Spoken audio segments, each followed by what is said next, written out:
and confidence coach. So everyone has fear around people.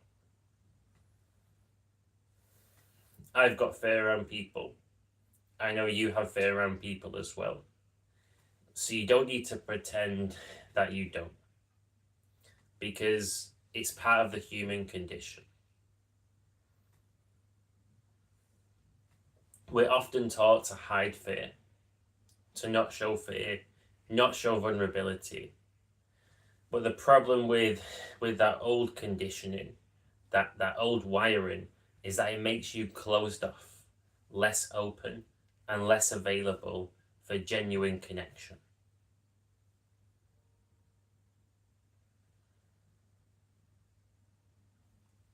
So the first thing that you can do, which really helps out, is to practice reinterpreting the fear you feel around people.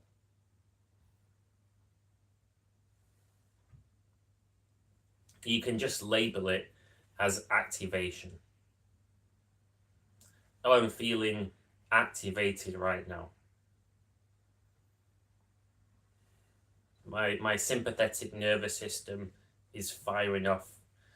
There's a little bit of adrenaline in my system. Just like when you have a morning coffee, there's an activation process, a waking up. There's activation that's going on. And activation is totally safe, totally normal, totally fine. It doesn't stop you having a great time. And the key thing is, you don't want to be afraid of the fear itself. As long as you're afraid of feeling the fear, you're not going to overcome your social anxiety. You're going to want to hide your fear, keep it suppressed, and you're going to be closed off. But when you see the fear as your friend, you befriend that fear, however it shows up for you. It might be fear-based thoughts.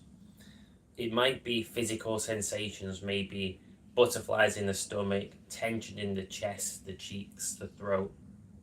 However it shows up for you. It's just your nervous system being activated. That's a good thing. It's there to help you out. Make the nerves work for you.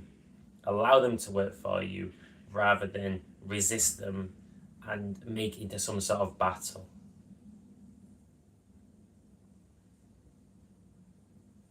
So performance is what quite a lot of people do when socializing. Performance is what you do probably when you're working, because you see the benefit of keeping up some kind of image, portraying yourself in a certain way. And there is benefits to doing that in some situations. Not every workplace is a total safe space. You might have bosses that have some kind of power dynamic and influence over you.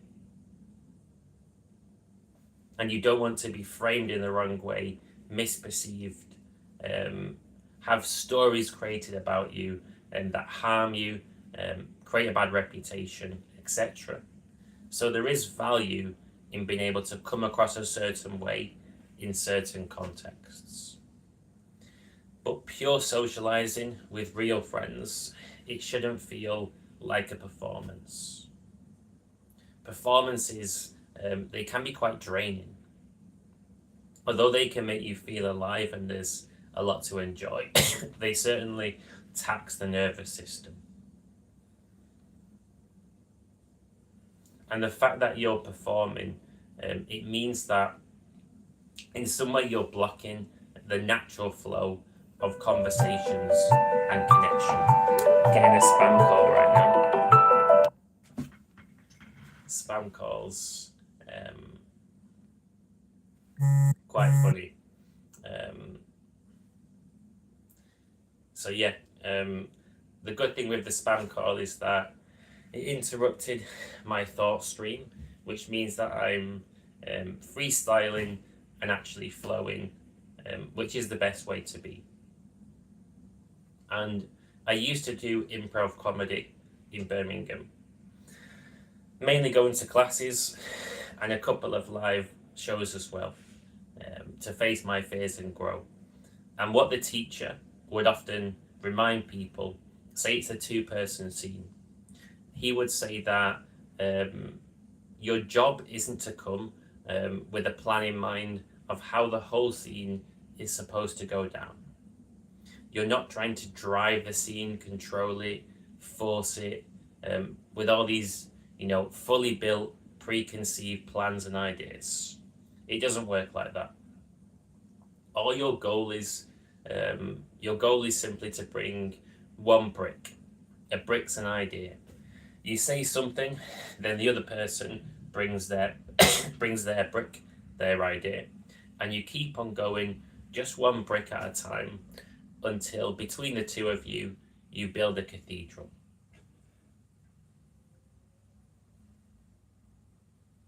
But at no point did you have that cathedral in mind. It just spontaneously evolved between the two of you. You co-created that thing in real time. That's what you're doing in conversations. You're not planning them out in advance, trying to control them, not in social conversations, where there's no agenda beyond having fun and connecting.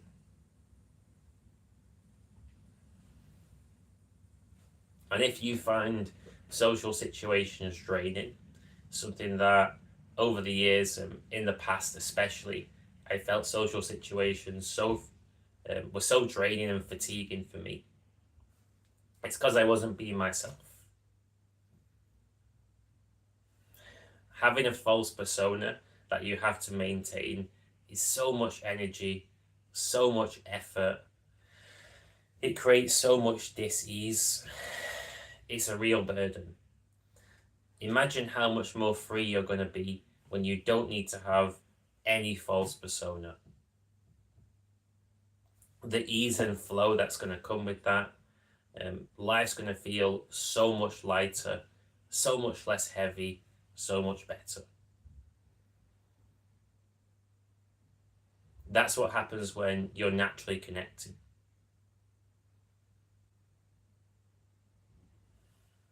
So what you can do is you can do a bit of an audit,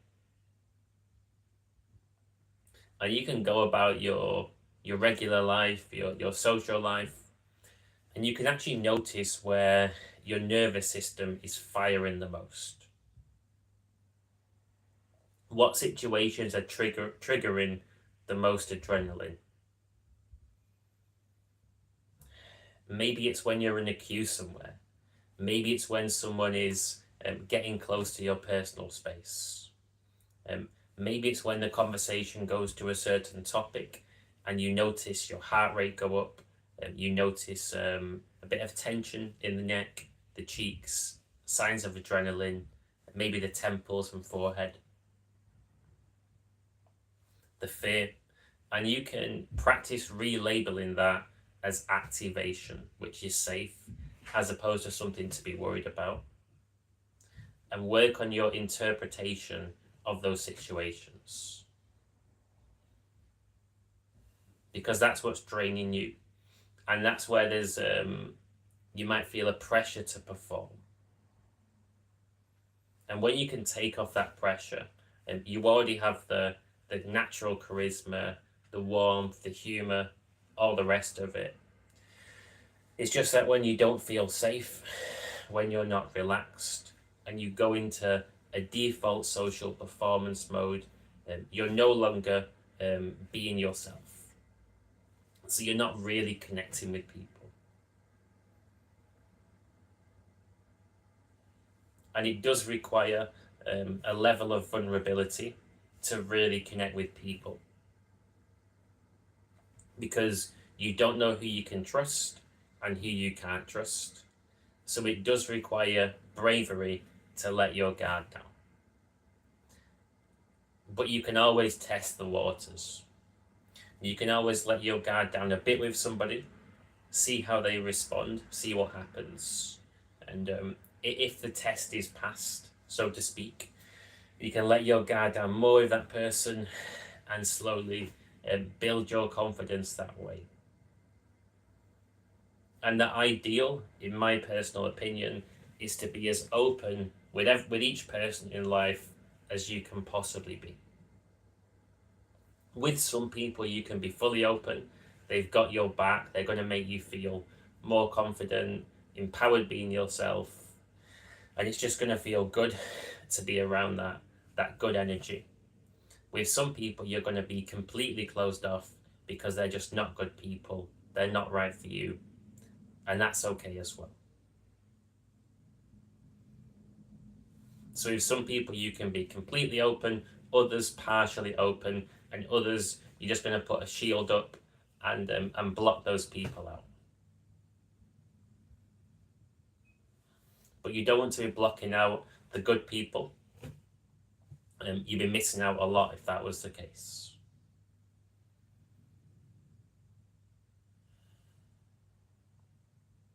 Yeah, so reducing that, taking that pressure of performance off, really being yourself. You really want to be enjoying connecting with people. It should feel rewarding, it should feel good, like a nice positive exchange of good energy. You know, shooting the breeze, just having a great conversation where you just feel free.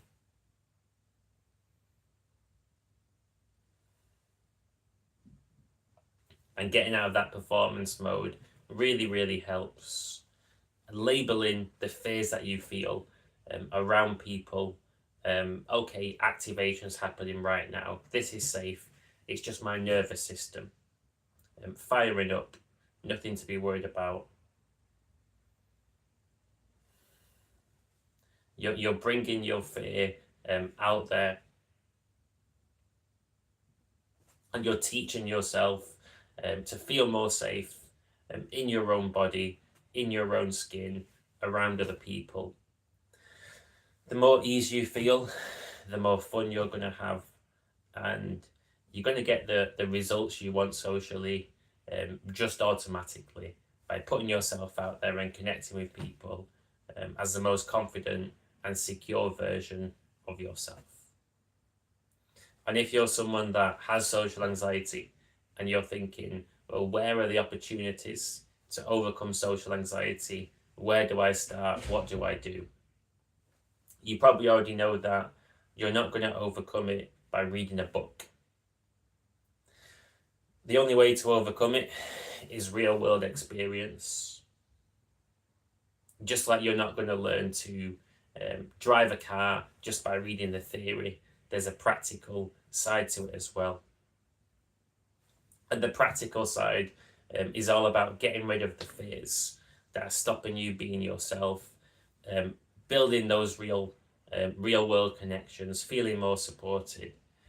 And you know you're on the right path when you're feeling good, you're growing in confidence, and the social anxiety is dissolving over time. So where you can start, you can join my community for for my events. So currently I've done a lot of in-person events as part of a meetup group that I run called Social Anxiety Mastery Birmingham. They've all been in person so far, but I'm going to be adding in virtual events as well. So if you can get down to Birmingham, but you want to practice socializing, go through different exercises, and actually meet people, you can do that. And I'm going to create different breakout rooms and get people talking, opening up, and building confidence with me, building confidence in the group, and then taking that confidence outside to your regular life. You can always get in touch with me if you want to join this group, and as soon as I've got the virtual events going, you can be doing those. You can also go to different meetup events, so you've got a chance to join different groups, meet people. And my advice is to try a bunch of different meetups out. You might go to some and not really enjoy it. It's not your crowd, not your scene, not your vibe. That's okay. But don't be discouraged from going to one meetup that isn't for you, because it is hit and miss. You have to be willing to try different groups out and different activities to find the ones that you're going to enjoy the most. If you're looking for one-to-one coaching for overcoming social anxiety, better dealing with difficult people, building confidence, and all the rest of it, you're very welcome to send me an email. And I always do the first session totally free of charge, so you can experience my coaching. Decide if the style is right for you, if it's really getting you results before you commit. The reason that I do this, on the one hand, is because I know that there's resistance that people have to doing coaching. Will it work? Will it get results? Etc. On the flip side, I also do this because I'm super confident in my coaching. I'm not saying buy first, then get results. I'm saying do a session, no charge at all. See if it's helping you grow in confidence. If you want to come back for more, you're welcome to. If not, no pressure. So you're very welcome to contact me about that. Talking about myself a little bit on this channel, really excited to grow it a lot more next year. So this year, my goal has been business growth, health and fitness growth. They've been my main goals, and I've succeeded with both of them. I've doubled my business from January up until now. I've done half marathon, competed at High Rocks, this CrossFit challenge, really made huge strides there. Next year, I want to do lots of brand building. I'm going to sort out all the things that I can with my YouTube channel that I haven't addressed yet, but has been on the cards for a little bit. Video editing, marketing, all the rest of it. So next year I can do lots of brand building through social media, as well as the virtual events. So the brand building, online presence stuff, I can focus on that next year. Meeting somebody nice, that's also one of my goals for next year, and to keep on expanding what I've already built. So I'm going to shoot off now. I've got a little business task to do before a gym session and coaching, and then a couple of days off. So until next time, have a great rest of your day.